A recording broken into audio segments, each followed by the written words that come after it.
تجمع كانت له أهداف عديدة، إذ كان سببا في تعارف الكثير من الفرق فيما بينها، وهذا ولد حبا وتآلفا وتعاونا بين الفرق، كما كان سببا في نجاح بطولة كأس مدير المرور العام بكرة القدم التي شاركت فيها فرق عدة مثلت أغلب محافظات العراق. بهذه المناسبة حاولنا ندعو كل الوعي بالقدماء والناس الرياضيين، وأكدنا على الوعي بكلهم بأهمية الحب والاحترام، فلهذا كنا مصرين أن نسوي هاي الاحتفالية. احنا كل سنة عندنا بطولات، لكن ما تكون حائزة على اهتمام يعني، لكن هذه السنة ارتأى السيد مدير المرور العام التواصل مع حتى اللاعبين المخضرمين اللي تشاهدتهم، هذا يسعدنا ويفرحنا، دعم للمنتخبات مرور المحافظات. بعد أكثر من 4 أشهر من المنافسة المثيرة والمتميزة بين الفرق، وصلت اليوم إلى المباراة الختامية التي كان طرفاها فريقي المرور العامة ومرور ذي قار.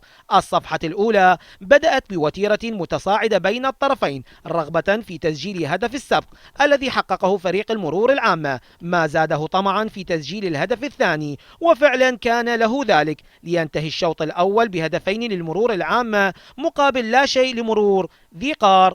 الصفحة الثانية المتأخر عمل بكل ما لديه من إمكانيات متاحة في سبيل تغيير النتيجة، لكن المتقدم عمل على إحكام مناطقه بدقة متميزة مكنته من المحافظة على الهدفين الوحيدين ليسدل ستار المواجهة بانتصار المرور العامة بلقب هذا العرس الجميل.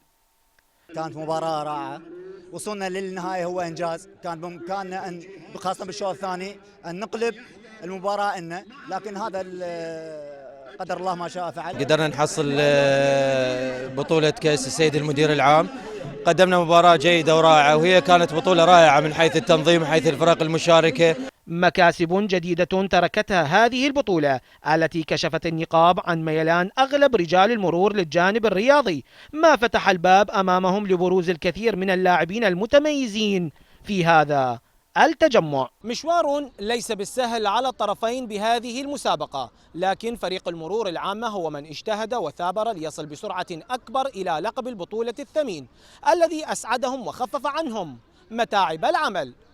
زيد غالب، العراقية الرياضية، بغداد.